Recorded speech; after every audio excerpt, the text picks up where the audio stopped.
నమస్తే, welcome to VBC on TV news. నేను గౌతమి. ముందుగా ఈనాటి ముఖ్యాంశాలు. హసీనాను రప్పించేందుకు ప్రయత్నాలు ముమ్మరం. మరో 11 మంది తరలింపునకు బంగ్లాదేశ్ తీవ్రంగా కృషి. భారత సైనికులకు శుభవార్త. చైనా పాకిస్తాన్ సరిహద్దుల్లో విధుల్లో ఉన్న వారికి 4G 5G సేవలు. చంద్రబాబుకు ట్విట్టర్ వేదికగా జన్మదిన శుభాకాంక్షలు తెలిపిన మోదీ. ఏపీని అభివృద్ధి పదంలో నడిపేందుకు కృషి చేస్తున్నారని ప్రశంస. నేషనల్ హెరాల్డ్ కేసులో సోనియా, రాహుల్ను శిక్షించాలి. కాకినాడలో యువమోర్చా ఆధ్వర్యంలో దిష్టిబొమ్మల దగ్ధం. భారత్లో తలదాచుకుంటున్న బంగ్లాదేశ్ మాజీ ప్రధాని షేక్ హసీనాను స్వదేశానికి రప్పించుకునేందుకు ప్రయత్నాలు ముమ్మరమయ్యాయి. హసీనాతో పాటు 12 మందిని తమ దేశానికి తీసుకొచ్చేందుకు బంగ్లాదేశ్ తీవ్ర ప్రయత్నాలు చేస్తోంది. వారి కోసం రెడ్ కార్నర్ నోటీసులు జారీ చేయాలని ఇంటర్పోల్ ను బంగ్లాదేశ్ నేషనల్ సెంట్రల్ బ్యూరో పోలీసులు కోరారు. కాగా 77 ఏళ్ల షేక్ హసీనా పదవీచ్యుతురాలు అయ్యాక భారత్ కు వచ్చి తలదాచుకుంటున్నారు. గత ఏడాది ఆగస్టు 5వ తేదీ నుంచి ఆమె భారత్ లో ఉంటున్నారు. కోర్టులో అప్పీళ్లు, దర్యాప్తు సంస్థల నివేదికల ఆధారంగా షేక్ హసీనాను స్వదేశానికి రప్పించుకునేందుకు ప్రయత్నిస్తున్నామని బంగ్లాదేశ్ అధికారులు చెప్పారు. చైనా పాకిస్తాన్ సరిహద్దుల్లో అత్యంత ఎత్తైన ప్రాంతాలలో దేశానికి రక్షణగా నిలుస్తున్న భారత సైనికులకు తొలిసారి 4G 5G సేవలు అందుబాటులోకి వచ్చాయి. గల్వాన్, సియాచిన్ గ్లేసియర్ తో సహా ప్రపంచంలోని అత్యంత దుర్భరమైన భూభాగాల్లో మోహరించిన సైనికులు ఇప్పుడు తమ కుటుంబాలతో నిత్యం అందుబాటులో ఉండేందుకు ఈ సేవలు ఎంతగానో ఉపయోగపడుతున్నాయి. 18,000 అడుగుల కంటే ఎక్కువ ఎత్తులో కట్ ఆఫ్ పోస్టులలో పనిచేస్తున్న సైనికులకు ఈ సేవలు మనోధైర్యాన్ని పెంచుతాయని సైనిక అధికారులు అంటున్నారు. దౌలత్ బేగ్ ఓల్డీ, గాల్వన్, డెమ్చోక్, చుమార్, బటాలిక్, ద్రాస్, సియాచిన్, హిమానీ నదం వంటి భూభాగాలలో మోహరించిన దళాలకు ఇప్పుడు 4G 5G కనెక్టివిటీ అందుబాటులో ఉంటుందని అధికారులు తెలిపారు. తూర్పు లడక్, పశ్చిమ లడక్, సియాచిన్, హిమానీ నదంలోని ముందు స్థానాలతో సహా లడక్లోని మారుమూల కమ్యూనిటీలకు సాధికారత కల్పించడంలో ఇది ఒక పరివర్తనాత్మక ముందడుగు అని భారత్ సైన్యం అభివర్ణించింది. ప్రపంచంలోనే ఎత్తైన యుద్ధభూమి అయిన సియాచిన్ గ్లేసియర్ పై 5G మొబైల్ టవర్ ను విజయవంతంగా ఏర్పాటు చేయడం ఒక చరిత్రాత్మక మైలురాయి అని జమ్మూకు చెందిన రక్షణ మంత్రిత్వ శాఖ PRO లెఫ్టినెంట్ కల్నల్ సునీల్ బార్త్వాల్ ఒక ప్రకటనలో తెలిపారు. ఇదంతా భారత ప్రభుత్వం ప్రత్యేక చొరవతో సాధ్యమైంది. భారత సైన్యపు బలమైన ఆప్టికల్ ఫైబర్ కేబుల్ మౌలిక సదుపాయాలను ఉపయోగించుకుని టెలికాం సర్వీస్ ప్రొవైడర్లు ఈ సేవలు అందిస్తున్నాయి. ఆంధ్రప్రదేశ్ ముఖ్యమంత్రి చంద్రబాబుకు ప్రధాని నరేంద్ర మోదీ ట్విట్టర్ వేదికగా పుట్టినరోజు శుభాకాంక్షలు తెలిపారు. మిత్రుడు ఏపీ సీఎం చంద్రబాబుకు జన్మదిన శుభాకాంక్షలు. ఏపీని అభివృద్ధి పదంలో నడిపేందుకు ఆయన అవిశ్రాంతంగా కృషి చేస్తున్నారు. భవిష్యత్తు రంగాలపై దృష్టి సారించి రాష్ట్రాన్ని ముందుకు నడిపిస్తున్నారు. ఆయనకు దీర్ఘాయుష్యు, ఆరోగ్యకరమైన జీవితం ప్రసాదించాలని ప్రార్థిస్తున్నా అని ప్రధాని నరేంద్ర మోదీ పేర్కొన్నారు. అలాగే చంద్రబాబుకు deputy CM Pawan Kalyan X వేదికగా జన్మదిన శుభాకాంక్షలు తెలిపారు. అనితర సాధ్యుడు చంద్రబాబుకు వజ్రోత్సవ జన్మదిన శుభాకాంక్షలు. రాష్ట్ర ప్రగతిని పునరుజ్జీవింపజేయడం ఆయన వంటి దార్శనికుడికే సాధ్యం. చంద్రబాబు విజన్, నిరంతరం పనిలో చూపే ఉత్సాహం అద్భుతం. భవిష్యత్తు అంచనా వేసి వ్యవస్థలను నడిపించే విధానం స్ఫూర్తిదాయకం. ఆయనకు ఆయురారోగ్యాలు ప్రసాదించాలని దేవుణ్ణి ప్రార్థిస్తున్నా అని పవన్ కళ్యాణ్ తెలిపారు. ఇక ఎక్స్ వేదికగా చంద్రబాబుకు మాజీ సీఎం, వైసీపీ అధినేత వైఎస్ జగన్మోహన్ రెడ్డి పుట్టినరోజు శుభాకాంక్షలు తెలియజేశారు. హ్యాపీ బర్త్డే నారా చంద్రబాబు నాయుడు గారు. మీరు ప్రశాంతమైన, ఆరోగ్యకరమైన దీర్ఘాయుష్యుతో జీవించాలని కోరుకుంటున్నాను అని జగన్ ట్వీట్ చేశారు.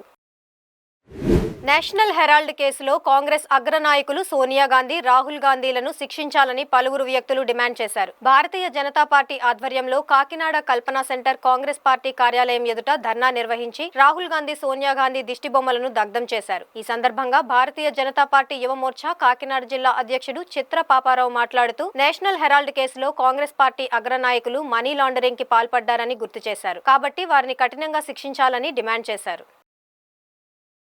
భారతీయ జనతా యువమోర్చా కాకినాడ జిల్లా ఆధ్వర్యంలో ఈరోజు కాకినాడ జిల్లాలో కల్పనా సెంటర్ వద్ద ఉన్న కాంగ్రెస్ పార్టీ ఆఫీస్ ముందు ధర్నా చేయడం జరుగుతుంది. ఈ ధర్నాకు ముఖ్య కారణం కాంగ్రెస్ అగ్రనేతలైన రాహుల్ గాంధీ గారు, సోనియా గాంధీ గారు ఒక NGOను స్థాపించి 2,000 కోట్లు విలువ చేసే ఆస్తిని 50 లక్షలకే లబ్ధి పొంది మనీ లాండరింగ్ నేషనల్ హెరాల్డ్ కేసులో భాగంగా స్కామ్ చేయడం జరిగింది. ఈ స్కామ్ చేసినందుకు వాళ్ళు వెంటనే అరెస్ట్ చేసి శిక్షించాలని చెప్పి ఈరోజు కాకినాడ జిల్లా భారతీయ జనతా యువ మోర్చా ఆధ్వర్యంలో ఇక్కడ కాకినాడ కల్పా సెంటర్ వద్ద ఉన్న కాంగ్రెస్ పార్టీ ఆఫీస్ ముందు రాహుల్ గాంధీ గారి దిష్టి బొమ్మను దగ్ధం చేయడం జరిగింది.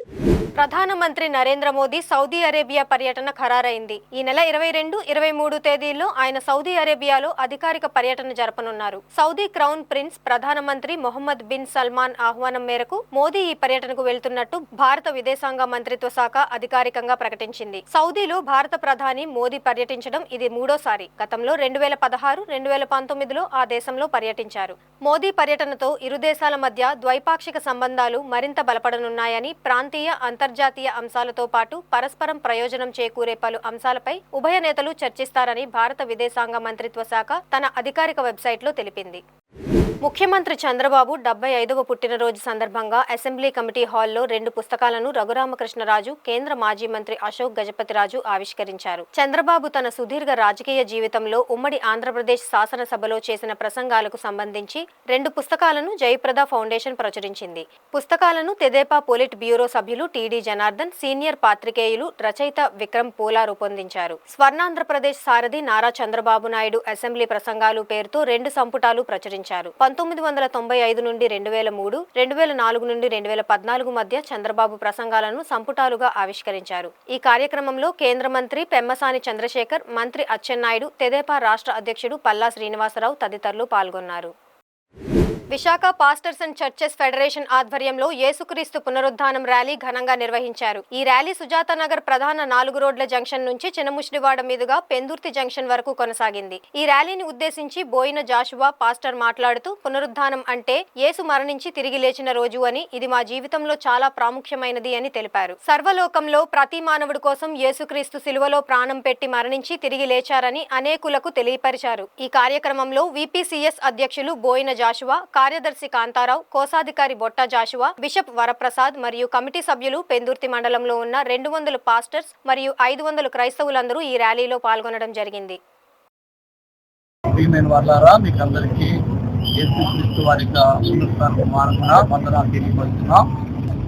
పెందుర్తి మండలంలో ఉంటున్నటువంటి చర్చ్ పాస్టర్స్, అలాగే చర్చ్ యొక్క సంఘ సభ్యులు వారు అందరూ కూడా కలిసి ప్రతి సంవత్సరము ఈ యొక్క రన్ ఫర్ జీజస్ గా ఒక శాంతి ర్యాలీగా మేము చేయటం మాకు ఒక ఆనవాయితీ.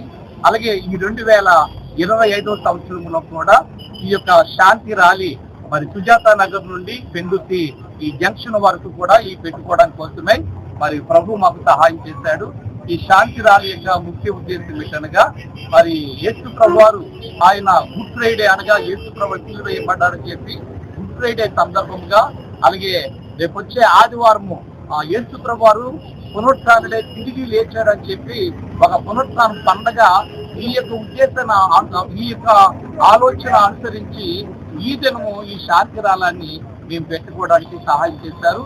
ఇది పెందుర్తిలో ఉంటున్న 4 ఫెలోషిప్లోని మరి VPCS Visakha pastors and churches society అనే పేరుగా ఈ శాంతి ర్యాలీని మేము ఏర్పాటు చేస్తాము.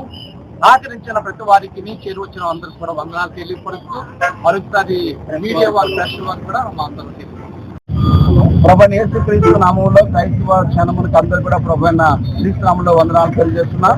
మరి ఈ రోజు క్రైస్తవుల సమాజం అంటే పెందుర్తి మండలంలో 200 చర్చిలు ఉన్నాయి, 200 పాస్టర్స్, 200 సంఘానికి కలిగిన విశ్వాసులందరూ కూడా శాంతి ర్యాలీ కింద అందరూ పునరుద్ధానము క్రీస్తు అంటే యేసు ప్రభువు మరణించి తిరిగి లేచాడు అన్న విషయం సాధి చెప్పడానికి ఇది మా జీవితంలో చాలా ప్రాముఖ్యమైనది.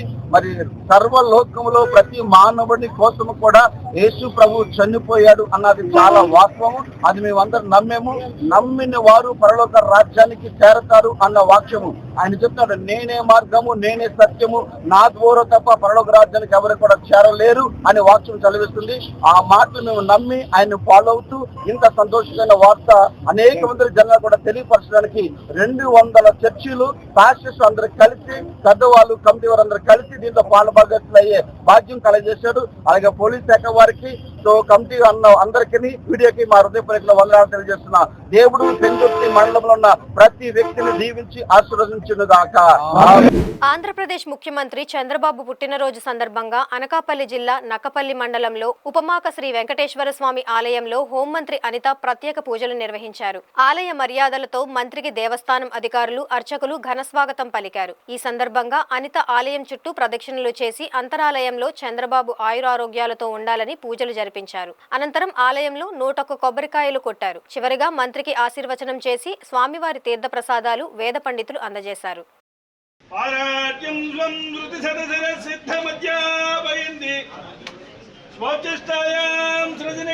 కొంతమంది ముస్లింల చేతుల్లో ఉన్న వక్ఫ్ భూములు రాబోయే కాలంలో వక్ఫ్ సవరణ బిల్లుతో నిరుపేద ముస్లిం మహిళలకు అందుతాయని కాకినాడ జిల్లా బీజేపీ అధ్యక్షుడు బికిన విశ్వేశ్వరరావు పేర్కొన్నారు. స్థానిక బీజేపీ జిల్లా కార్యాలయంలో నిర్వహించిన మీడియా సమావేశంలో ఆయన మాట్లాడుతూ ప్రధాని మోదీ ప్రవేశపెట్టిన వక్ఫ్ బిల్లు వల్ల రాబోయే కాలంలో పేద ముస్లింలకు ఎంతో లబ్ధి చేకూరుతుందన్నారు. వక్ఫ్ బిల్లుపై అసత్య ప్రచారాలు చేయకుండా ప్రతి ఒక్క ముస్లింకు మేలు కలిగేలా ఈ బిల్లు ప్రవేశపెట్టారని అన్నారు. ఈరోజు కాకినాడలో వక్ఫ్ సవరణ చట్టం కోసం ఇక్కడ మీడియా సమావేశం నిర్వహించడం జరిగింది. దీంట్లో 2025 వక్ఫ్ సవరణ చట్టం ద్వారా మోడీ గారు ప్రవేశపెట్టినటువంటి వక్ఫ్ సవరణ చట్టం ద్వారా పేద మరియు మహిళలకు కూడా విపరీతమైనటువంటి లబ్ధి చేకూర్చే విధంగా ఈ సవరణ చట్టం చేయడం జరిగింది. ముఖ్యంగా పేద ముస్లిం మహిళలకు కూడా ఈ చట్టం ద్వారా ఎన్నో ప్రయోజనాలు కలగబోతా ఉన్నాయి. ఇప్పటిదాకా కొంతమంది అగ్ర ముస్లిం నాయకులు వారి యొక్క సహచరులే తప్ప ఈ వక్ఫ్ భూములు ఎవరు కూడా కనీసం టచ్ చేయడానికి కూడా అవకాశం లేకుండా అనేటువంటి పరిస్థితి ఉంది. ఇప్పుడు ఈ సవరణ చట్టం ద్వారా రానున్న రోజుల్లో అందరికీ కూడా అంటే బీసీ ఎస్పెషల్లీ బీసీ ముస్లిమ్స్ కు మరియు మహిళలకు ముస్లింలో ఉన్నటువంటి మహిళలకు కూడా ఈ చట్టం ద్వారా చాలా బెనిఫిట్స్ రాబోతా ఉన్నాయి. దీంట్లో భాగంగా కాకినాడలో ఇవాళ మీడియా సమావేశం నిర్వహించడం జరిగింది. వక్ఫ్ బోర్డు ఆధ్వర్యంలో లక్షలాది ఎకరాలు భూమి, అనేకమైనటువంటి ఆస్తులు దేనికి ఇచ్చారు దాతలు? ఆ యొక్క ముస్లిం సమాజంలో పేద బడుగు బలహీన ముస్లింలు, వితంతు మహిళలు, పిల్లలకి వారి యొక్క శ్రేయస్సు కోసం, వారి చదువు కోసం, విద్య కోసం, వైద్యం కోసం, ఉపాధి కోసం ఖర్చు చేయండి, ఆ ఆదాయాన్ని ఉపయోగించండి అంటే దశాబ్దాలుగా ఆ వక్ఫ్ బోర్డుల్ని కబలించి అడ్డం పెట్టుకొని తినేసే బ్యాచ్ కొన్ని రాజకీయ పక్షాలతో కుమ్మక్కైపోయి వారు దాన్ని అన్యాక్రాంతం చేసి వారి సొంతానికి వాడుకున్నారే గాని కనీసం కరోనా సమయంలో ఒక్క పేద ముస్లింకు ఒక మజ్జిగ ఇచ్చినటువంటి దాఖలాలు లేవు.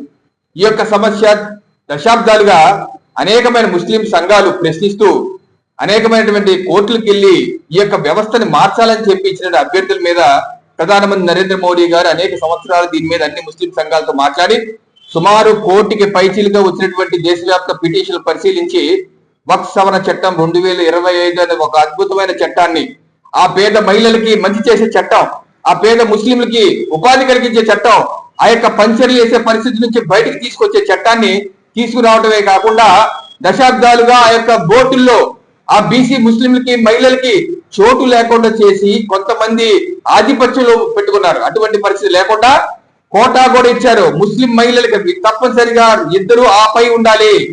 ప్రముఖ పుణ్యక్షేత్రం అన్నవరంలో గల శ్రీ సత్యనారాయణ స్వామి దేవస్థానంలో ఒక వివాహం రచ్చకెక్కింది. వివాహం జరుగుతున్న సమయంలో వధువు పెళ్లిపీటలపై ఏడుస్తూ మైనర్ గా కనిపించడంతో అక్కడే ఉన్న కొందరు యువకులు వివాహాన్ని అడ్డుకొని మైనర్ బాలికకు పెళ్లి చేస్తున్నారు అంటూ అభ్యంతరం వ్యక్తం చేశారు. ఇది గమనించిన దేవస్థానం సెక్యూరిటీ సిబ్బంది అన్నవరం కొండ దిగువన పోలీస్ స్టేషన్ కు వివాహ బృందాన్ని అప్పగించారు.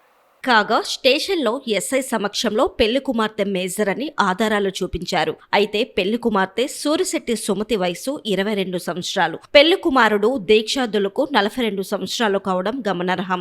ఈ వివాహం పెళ్లి కుమార్తె అయిన సుమతికి ఇష్టం లేకుండానే జరుగుతుందని అక్కడే ఉన్న కొందరు భక్తులు గమనించి వివాహాన్ని అడ్డుకున్నారు. చివరకు పోలీసుల కౌన్సిలింగ్ తో పెళ్లి బృందం స్టేషన్ నుంచి వెళ్లిపోయింది.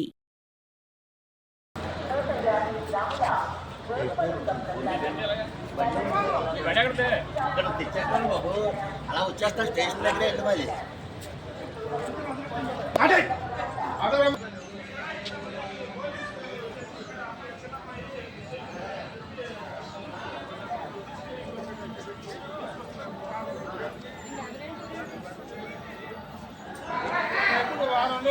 తీసుకెళ్ళి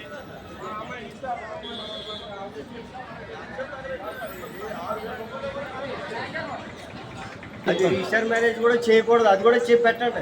కూటమి ప్రభుత్వంపై మాజీ లోక్సభ సభ్యుడు జీవి హర్షకుమార్ తీవ్రంగా మండిపడ్డారు. పాస్టర్ ప్రవీణ్ పగడాల రోడ్డు ప్రమాదంలో మరణించలేదని, ఆయనది హత్యనంటూ పలువురు క్రైస్తవ సంఘాలు ప్రతినిధులు తూర్పు గోదావరి జిల్లా రాజమహేంద్రవరం రూరల్ మండలం కొంతమూరు దివాన్ చెరువు రోడ్డులో పెద్ద ఎత్తున కొవ్వొత్తుల ర్యాలీని నిర్వహించారు. అమలాపురం లోక్సభ మాజీ సభ్యుడు జీవి హర్షకుమార్ ఇచ్చిన పిలుపు మేరకు శనివారం సాయంత్రం వేలాది మంది క్రైస్తవులు ప్రవీణ్ మరణించిన స్థలానికి ర్యాలీగా చేరుకున్నారు. కొవ్వొత్తులతో ర్యాలీ చేస్తుండగా వారిని పోలీసులు అడ్డుకున్నారు. హర్షకుమార్ తో పాటు పలువురు నాయకులను అదుపులోకి తీసుకున్నారు. రాష్ట్రంలో పాలన అనేది ఉందా అని ప్రశ్నించారు. బ్రిటిష్ పాలన కంటే అధ్వాన పరిస్థితులు నెలకొన్నాయని విమర్శించారు. ఇదేనా పాలన అంటూ చంద్రబాబును నిలదీశారు. 2 దఫాలుగా లోక్సభకు ఎన్నికైన తనను 5 గంటల పాటు ఇష్టానుసారంగా కారులో తిప్పారని, నిర్మానుష్య ప్రదేశాలకు తీసుకెళ్లారని విమర్శించారు. అంటే పోలీస్ డిపార్ట్మెంటు ఒక ఎంపీ అయినట్టు నన్ను ఈ రకంగా ప్రవర్తించారంటే ఇంకా ఈ రాష్ట్రంలో శాంతి భద్రతలు ఎక్కడ ఉన్నాయి?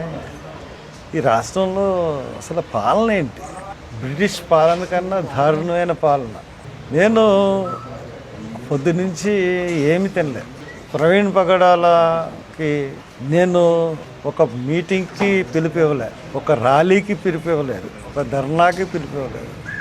ఎవరి కుటుంబంతో వాళ్ళు వచ్చి ప్రవీణ్కి కొవ్వొత్తులు వెలిగించి ఇది హత్య కింద భావిస్తున్నాం అనుకున్న వాళ్ళందరూ వచ్చి అక్కడ కొవ్వొత్తులు వెలిగించండి అని చెప్పడం జరిగింది. అటువంటిది పొద్దున్న అక్కడికి వెళ్ళి వచ్చిన వాళ్ళకి ఎండగా ఉంటుంది, టెంట్ వేద్దాం, కొంచెం స్టేజ్ కింద చేద్దాం అంటే మార్నింగ్ 7:30కి వెళ్ళాను. అక్కడికి 7:30కి ఒకరిద్దరు కానిస్టేబుల్ ఉన్నారు, కొద్దిగా వెనక్కి వేసుకోండి సార్ అన్నారు. సరే వెనక్కి వేసుకుంటారని చెప్పేసి వచ్చేసాను. తర్వాత డిఎస్పీ వాళ్ళు వచ్చి వాళ్ళెవరు చెప్పలేరు కానీ మొత్తం అన్నీ పట్టుకెళ్ళిపోయారు. సరే పట్టుకెళ్ళిపోయారని చెప్పి డిఎస్పీ గారికి ఫోన్ చేశాను. ఏంటంటే ఇలా పట్టుకెళ్ళిపోయారంటే మీరు అక్కడ చేయడానికి వీల్లేదు. మేము ఏం చేస్తామండి, మేము ధర్నాలు చేస్తామని అనలేదు. సెక్షన్ 30 ఉంది, సెక్షన్ 144 ఉంది. మేము సెక్షన్ 30కి విరుద్ధంగా మేము అక్కడ ఏం ప్రవర్తించట్లేదు. మైక్ ఏం పెట్టం, స్పీచెస్ ఉండవు. ఎవరికి వచ్చి సింగిల్గా వచ్చి వాళ్ళు వెళ్ళిపోతారు, గుబ్బుగొడ్డం ఉండదు. అదే మేము చేయదలుచుకున్నాం అని చెప్తే ఎవరిని రానివ్వను, ఇక్కడికి ఎవరిని చేయనివ్వను అని చెప్పి చాలా పొగరుగా మాట్లాడాడు ఒక యంగ్ డిఎస్పీ. పేరు తెలియదు నాకు. సరే నువ్వు ఎలా చేయనివో చూస్తాను నేను కూడాను, జనం ఎందుకు రారో కూడా తెలుసు నాకు, ఎంతమంది ఆఫ్ చేస్తారో ఆఫ్ చేయండి చూద్దామని చెప్పేసి వెళ్ళిపోయాను. రాత్రి 3:30 గంటలకి ఒక అంబేద్కర్ విగ్రహాన్ని ఇంగ్లీష్పేట దగ్గర పోలీసులు బలవంతంగా కూల్చి మొన్న దానికి దండేశాను. దాన్ని కూల్చేసి 3:30కి ఆ పేటలో వాళ్ళందరినీ భయభ్రాంతులు చేసి పట్టుకెళ్ళిపోయారు. నేను స్నానం చేసి అక్కడికి వెళ్ళాను. అక్కడికి వెళ్ళి వాళ్ళు పోలీసులతో 2 టౌన్ అని పిలిచి మాట్లాడి మీరు చేస్తున్నది తప్పు, మీరు ఎందుకు పట్టుకెళ్ళిపోయారు రాత్రి, మంచి పద్ధతి కాదు ఇది, ఇంకో ప్లేస్ చూపించండి వాళ్ళు పెట్టుకుంటారు అని చెప్తే అలాగేనండి చూపిస్తామని అన్నారు. అక్కడ వాళ్ళందరూ పెట్రోల్ వేసుకుని కాల్చుకోవడానికి కూడా సిద్ధపడిన పరిస్థితులను సమన్వయపరిచి నేను వచ్చాను. వచ్చిన తర్వాత అక్కడ పోలీసులు విపరీతమైన, ఎందుకు అంత పోలీసులు నాకు అర్థం అవ్వలేదు. సరే శాంతి భద్రతలకి పోనీ ట్రాఫిక్కి చేశారంటే అర్థం చేసుకున్నాను. సరే వాళ్ళు పెడతామన్న చోటకి మేము ఇంక మళ్ళీ వెళ్ళలేదు, వాళ్ళు అబ్జెక్ట్ చేస్తున్న చోటకి. మేము ఇక్కడ అక్కడ ప్రకృతి వేదిక ఉంది కదా, అక్కడ పెట్టుకుందాం అని చెప్పేసి అనుకుని లాస్ట్గా ఒకసారి వెళ్దాము అడుగుదాము, అక్కడ పర్మిషన్ ఇస్తారేమో, ఒక టేబుల్ వేసుకుని కొవ్వొత్తి పెడదామని వెళ్ళాను. వెళ్ళేటోడికి పొలవ అంటే వచ్చేసారు. కారు దిగలేదు నేను, ఎందుకంటే కారు దిగితే వాళ్ళు నేను తోసానంటారు, చేశానంటారు, రకరకాల కేసులు పెడతారు. ఇంతకుముందు కూడా కారు దిగపోయినా కూడా కేసులు పెట్టారు. పోలీసులు సంగతి తెలుసు కానీ కారు దిగలేదు. కారు దిగపోతే వాళ్ళు నా కారు ఎక్కడానికి ప్రయత్నించారు. నేను డ్రైవింగ్ సీట్లోకి వచ్చాను.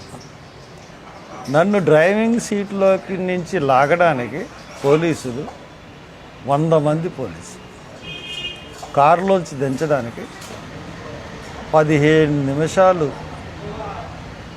నన్ను ఎంత దారుణంగా హింసించారంటే ఇష్టానుసారంగా లాగి గీసేసి, అయినా కానీ నన్ను కారులోంచి 15 నిమిషాల వరకు దించలేకపోయారు 50 మంది పోలీసులు, డిఎస్పీలు. వెనక నుంచి ఒక 2 డిఎస్పీలు తోయడం, ఇటేపు నుంచి కాళ్ళు పెట్టి కాళ్ళు ఇరిసేసి లాగడం, ఒక పశువు కన్నా దారుణంగా లాగారు నన్ను. అయినా వాళ్ళ వల్ల అవ్వలేదు. పశ్చిమ బెంగాల్లో హిందువులపై జరిగిన దాడులను ఖండిస్తూ విశ్వ హిందూ పరిషత్ ఆధ్వర్యంలో కాకినాడ జిల్లా పరిషత్ సెంటర్ నుంచి కలెక్టరేట్ వరకు ర్యాలీ నిర్వహించారు. ఈ సందర్భంగా విశ్వ హిందూ పరిషత్ నాయకులు బికిన రాజు మాట్లాడుతూ పశ్చిమ బెంగాల్లో హిందువులపై జరుగుతున్న దాడులను అరికట్టే విధంగా ఆ రాష్ట్రంలో రాష్ట్రపతి పాలన విధించాలని డిమాండ్ చేశారు. అన్ని మతాల ప్రజలు స్వేచ్ఛగా జీవించే హక్కు ఈ దేశంలో ఉందని, అటువంటిది కేవలం హిందువులపై దాడులు అరికట్టడంలో అక్కడి ప్రభుత్వం పూర్తిగా విఫలమైందని ఆరోపించారు. విశ్వ హిందూ పరిషత్ వారి ఆధ్వర్యంలో వివిధ క్షేత్రాలందరూ కలిపి కలెక్టరేట్ దగ్గరికి వచ్చి కలెక్టర్ గారికి వినతి పత్రం సమర్పించడానికి వచ్చాం. వెస్ట్ బెంగాల్ అనేటువంటిది భారతదేశంలో భూభాగం. వెస్ట్ బెంగాల్లో హిందువులు, ముస్లింలు మరియు అన్ని మతాల వారు చాలా కలిసిమెలిసి ఉండేవారు. కొత్తగా రాజకీయ లబ్ధి కోసం మమతా బెనర్జీ ఆవిడ ముస్లింస్ ని రెచ్చగొట్టి అది మరొక బంగ్లాదేశ్ గా తయారు చేయాలని చెప్పేసి ప్లాన్ చేస్తున్నారనే విధంగా ఆవిడ ప్రవర్తన పూర్తిగా సాగుతా ఉంది. ఆర్టికల్ 356 ఉపయోగించి ఇప్పటిదాకా భారతీయ జనతా పార్టీ మిజోరం ఒకచోటే అది యూజ్ చేసింది. వెస్ట్ బెంగాల్లో కూడా తక్షణం అది యూజ్ చేసి ఆర్టికల్ ని తక్షణం అక్కడ రాష్ట్రపతి పాలన విధించాలా, లా అండ్ ఆర్డర్ ని అక్కడ మరొకసారి పునరుజ్జీలాగా చేయాలా. అక్కడ ఉన్నటువంటి హిందువులందరికీ కూడా భరోసా ఇస్తున్నాం. మీ ద్వారా భారతదేశం చాలా పెద్దది, భారతదేశంలో చాలా మెజారిటీ ఆఫ్ ది పీపుల్ అందరూ కూడా హిందూసే. ఇక్కడ తడికి చెప్పులకి భయపడేటువంటి అవకాశం లేదు. వెస్ట్ బెంగాల్లో మమతా బెనర్జీ గారికి ఇదే హెచ్చరిక. తక్షణం ఈ విధమైనటువంటి హిందువులకు రక్షణ చేయకపోతే గనక ఆవిడ ఎలాగా ఇంటికి వెళ్ళిపోతారు, రాష్ట్రపతి పాలన వస్తుంది. అక్కడ తర్వాత వచ్చేటువంటి పరిణామాలకు కూడా ఆవిడే కారకులుగా ఉంటారని చెప్పేసి ఈ విషయంగా ఈ విధంగా తెలియజేస్తూ సెలవు తీసుకుంటున్నారు. ఇప్పుడు మొన్న పశ్చిమ బెంగాల్లో హిందువుల మీద ఘోరంగా దాడులు జరిగాయి. 500 కుటుంబాలని బయటకు గెంటేసి, ఇల్లు తగలబెట్టి, షాపులు తగలబెట్టి, ఆడవాళ్ళని మానభంగం చేసి, విపరీతంగా కొట్టి చంపేసి 3 వ్యక్తులు కూడా చచ్చిపోవడం జరిగింది. ఇది మెజార్టీగా ఉన్న హిందూ దేశంలో మైనార్టీలో అయిన వాళ్ళు దాడులు చేయటం ఎంత అవివేకమో, మనం చేతగాని వాళ్ళమా ఏమిటో అర్థం కావట్లేదు. ఈ ప్రభుత్వాలు ఏం చేస్తున్నాయి, ఎలా స్పందించాలి? హిందువులందరూ ఏకతాటిపైకి రావాలి. 1947లో కాశ్మీర్లో హిందువులు పారిపోయారు. 1947లో పాకిస్తాన్ నుంచి పారిపోయారు. 90లో కాశ్మీర్ నుంచి పారిపోయారు. 24లో మణిపూర్ నుంచి పారిపోయారు. పశ్చిమ బెంగాల్ నుంచి పారిపోయారు. ఇప్పుడు పశ్చిమ బెంగాల్, మన బెంగాల్, ఈ వరుసగా దాడులు హిందువుల మీద జరుగుతున్నాయి. మెజార్టీగా ఉండి హిందువులు ఏమీ చేయలేకపోతున్నారైనా ఒక్కసారి హిందువులు విజృంభించారంటే ఈ దుష్టశక్తులన్నీ ఏమైపోతాయో ఒకసారి చూసుకోండి. హిందువులు సంయమాన్ని పాటిస్తున్నారు. ఈ సంయమాన్ని అలుసుగా తీసుకోకండి, మెతకతనంగా తీసుకోకండి. ప్రభుత్వం మమతా బెనర్జీ అనే పాటకి ముస్లింలను రెచ్చగొట్టి హిందువుల మీద దాడులు చేయించడం వరుసగా జరుగుతుంది. బంగ్లాదేశ్ నుంచి వచ్చిన రోహింగ్యా ముస్లింలని మీటింగ్ పెట్టి మరీ దాడులు చేయించింది ఆవిడ. హిందువుల మీద దాడులు చేయండి, వాళ్ళని తరిమేయండి. మనం ఇక్కడ వక్ఫ్ బోర్డులు పరిపాలన సాగిద్దాం, వక్ఫ్ ఆస్తులను రక్షించుకుందామని వాళ్ళందరినీ ఉసుగొల్పి మమతా బెనర్జీ అనే రాక్షసి అక్కడ రాక్షస పాలన చేస్తుంది. వెంటనే ఆ రాక్షస పాలన నుంచి విముక్తి కలిగించాలి హిందువులకి. రాష్ట్రపతి పాలన విధించి పశ్చిమ బెంగాల్లో హిందువులకు ఊరట కల్పించాలి. దీని నిమిత్తం విశ్వ హిందూ పరిషత్తు దేశమంతా ఈ రోజు ధర్నాలు నిర్వహించి ప్రతి జిల్లా కార్యాలయంలోని కూడా కలెక్టర్ కార్యాలయంలో నిరసన తెలియజేస్తూ కలెక్టర్ గారు రాష్ట్రపతి ద్వారా మెమోరాండం సమర్పించడం జరుగుతుంది. ఇది అందరూ హిందువులందరూ గమనించి ఇప్పుడైనా తెలుసుకోండి, హిందువులు ఏకతాటిపైకి రావాలి, హిందువులు ఏకం కావాలి. హిందువులారా ఏకం కండి, హిందువులారా హిందువులారా హిందువులారా జై శ్రీరామ్. సీఎం చంద్రబాబు 75వ పుట్టినరోజును పురస్కరించుకొని కాకినాడ జిల్లా జగ్గంపేట నియోజకవర్గ టీడీపీ కార్యాలయం వద్ద రక్తదాన శిబిరం నిర్వహించారు. జగ్గంపేట ఎమ్మెల్యే జ్యోతుల నెహ్రూ ఆధ్వర్యంలో ఎన్టీఆర్ ట్రస్ట్ ద్వారా రాజమండ్రి, కాకినాడ బ్లడ్ బ్యాంక్ సిబ్బంది ద్వారా రక్తదాన శిబిరం ఏర్పాటు చేశారు. ఈ శిబిరంలో నియోజకవర్గంలోని యువకులు పాల్గొని రక్తదానం చేశారు. ఈ కార్యక్రమంలో టీడీపీ కాకినాడ జిల్లా అధ్యక్షుడు జ్యోతుల నవీన్ కుమార్ తదితరులు పాల్గొన్నారు. ఆంధ్రప్రదేశ్ ముఖ్యమంత్రి తెలుగుదేశం పార్టీ జాతీయ అధ్యక్షుడు నారా చంద్రబాబు నాయుడు పుట్టినరోజు సందర్భంగా అనంతపురం జిల్లా గుంతకల్ నియోజకవర్గం శాసనసభ్యుడు గుమ్మనూరు జయరాం, పామిడి గుత్తి ఇన్ఛార్జ్ గుమ్మనూరు ఈశ్వర ఆదేశాల మేరకు పామిడి పట్టణంలో ఎన్టీఆర్ విగ్రహం వద్ద కూటమి నాయకుల ఆధ్వర్యంలో చంద్రబాబు నాయుడు పుట్టినరోజు వేడుకలు ఘనంగా నిర్వహించారు. ఈ సందర్భంగా కూటమి నాయకులు కేక్ ను కట్ చేసి చంద్రబాబు నాయుడుకి పుట్టినరోజు శుభాకాంక్షలు తెలిపి సంబరాలు జరుపుకున్నారు.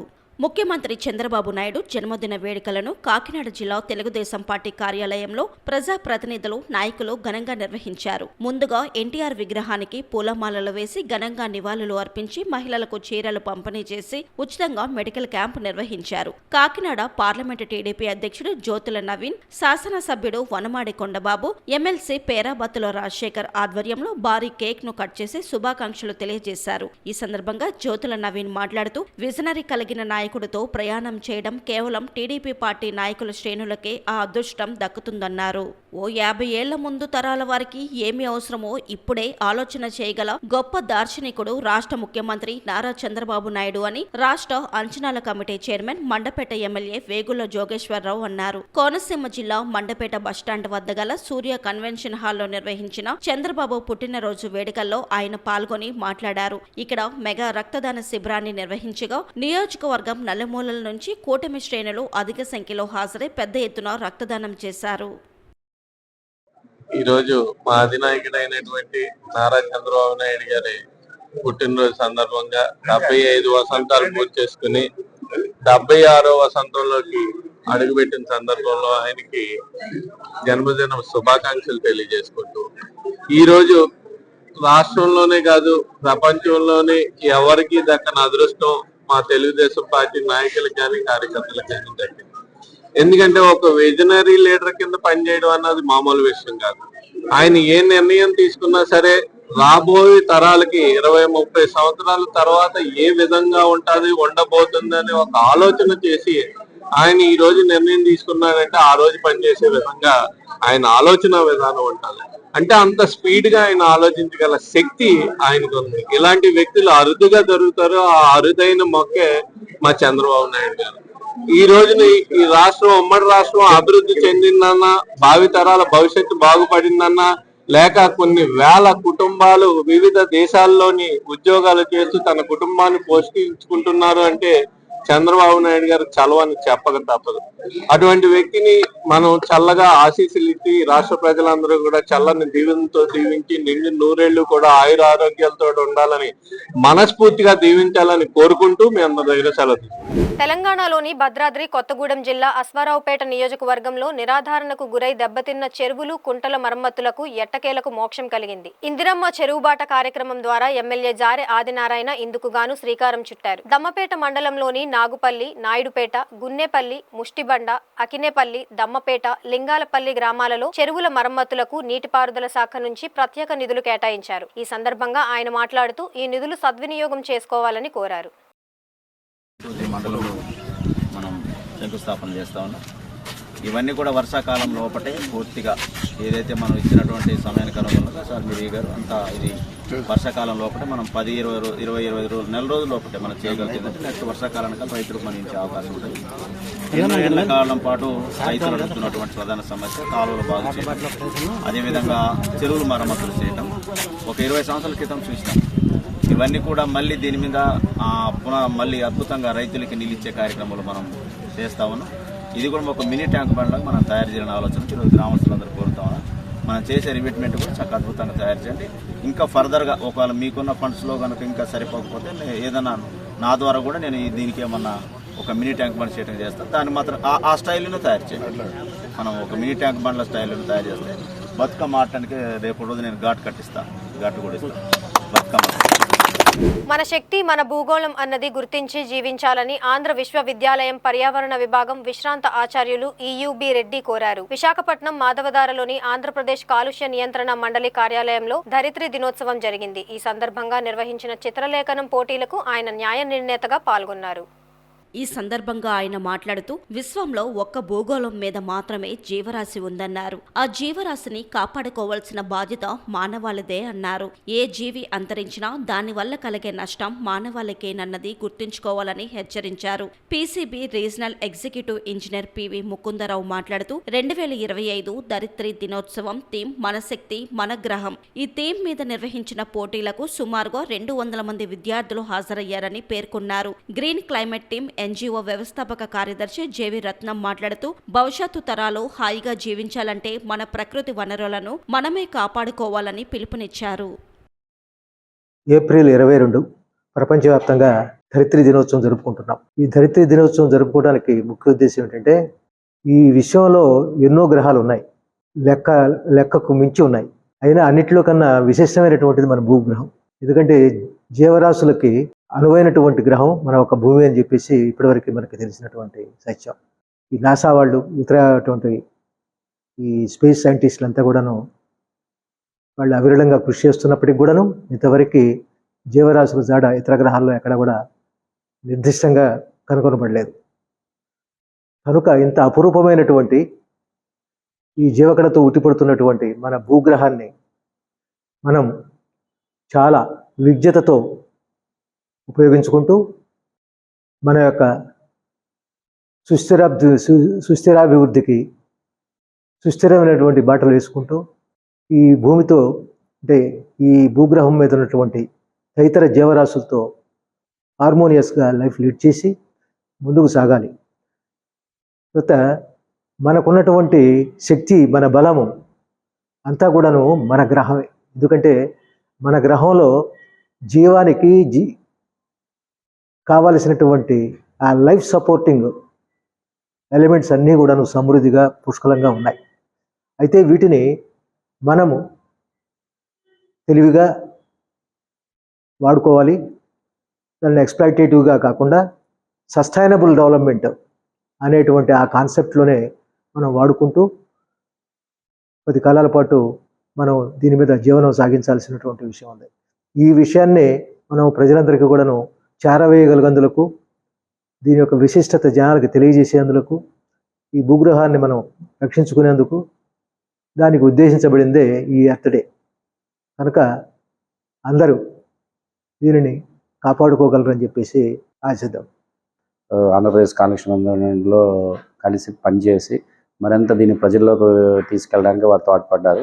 అందుకే గ్రీన్ క్లైమేట్కు అలాగే వచ్చిన మన ప్రొఫెసర్ ఉదయ్ భాస్కర్ రెడ్డి గారికి వీళ్ళందరికీ కృతజ్ఞతలు చెప్తున్నాం. ఆంధ్రప్రదేశ్ పొల్యూషన్ కంట్రోల్ బోర్డు నుంచి అందరూ కూడాను మన ఎర్త్ డే సందర్భంగా మన భూమిని, మన వాతావరణాన్ని మనమే కాపాడుకోవాలి.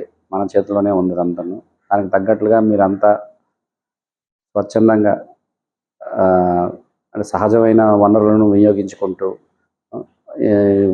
వాతావరణానికి ఇబ్బంది జరిగే వాటికి దూరంగా ఉంటూ మరింత వాతావరణ పురోగతిలో పాటుపడతారని కోరుకుంటున్నాం. ఆంధ్రప్రదేశ్ కాలుష్య మండలి ధరిత్రి దినోత్సవాన్ని జయప్రదం చేయాలని ప్రతి ఒక్కరిని కోరుతున్నాం.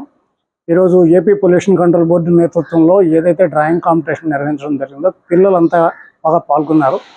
అయితే ప్రతి విద్యార్థి పర్యావరణ హితంగా జీవించాలని, విశ్వంలో ఒక భూగోళం మీద మాత్రమే మానవాళి ఉంది కాబట్టి ఈ భూగోళాన్ని మనమే స్వశక్తితో కాపాడుకోవాల్సిన బాధ్యత ఉంది. కాబట్టి ప్రతి ఒక్కరూ పర్యావరణ పరిరక్షణ కృషి చేయాలని, భూగోళం మీద ఉన్న సమస్త జీవరాశిని కాపాడుకోవాలని కోరుతున్నాం.